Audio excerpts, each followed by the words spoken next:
welcome. I want to go through one more example.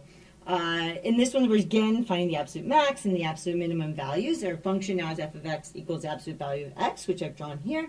We're on the interval -1 to 1. So let me actually kind of mark on here. Somewhere is -1 and somewhere is 1.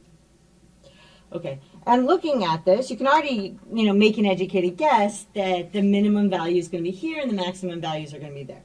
But let's just go ahead and get started on it. Okay,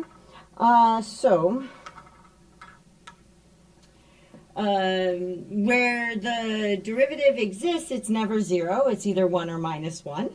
Okay, the only critical number.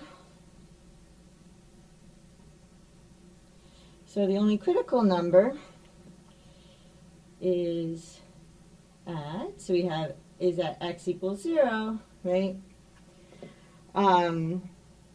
Where, right, the derivative doesn't exist.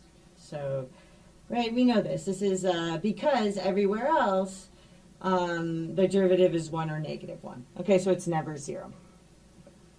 So f prime is always 1 or -1, so never 0. Right. That's how I knew that had to be, I only had to look for where it didn't exist. Okay. So now what I want to do is I just want to put, right, so if the next thing I need to do is just like to list my endpoints and critical numbers.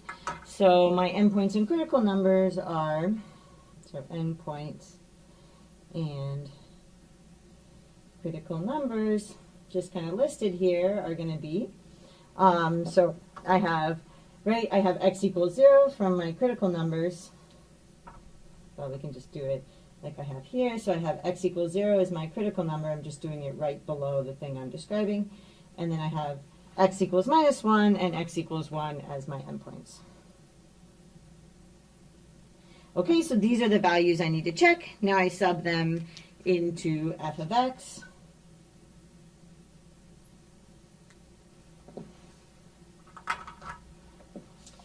And what do I get? So what happens when I sub these into f of x? Well, I get that, so I have to look at f, so I've got 3 to look at. Right?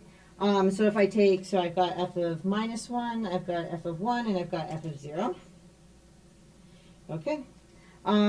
So these are going to equal, so I've got the absolute, I'm taking absolute values here of each of these, right? I'm not putting them into the derivative, so I'm taking absolute values of each of these. Okay. And what do I get out? I get out 1, 0, 1. Okay. And then you're going to look at this and you're going to be like, oh, wait, this shows up twice. Like my biggest number here shows up twice. Totally okay. Not a problem. Okay. So these are the max, right? These ones are the max. And it's totally okay that it shows up twice. And this is the min. So okay shows up twice.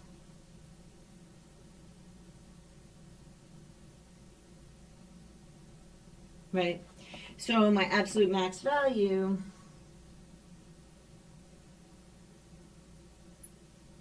on the interval is going to equal 1, and my absolute minimum value, which is what you could see from the picture also, value on this interval is going to equal 0. Okay? This one occurs at 0. These occur at -1 and 1. Okay? So this was an example where we didn't actually have to, the derivative was never going to be 0, so we just had to look at where it doesn't exist. But I wanted an example like that. And so we did that. And then our endpoints, so then we had to list our endpoints in that critical number that we got from where the derivative doesn't exist. We stuck those into our function f.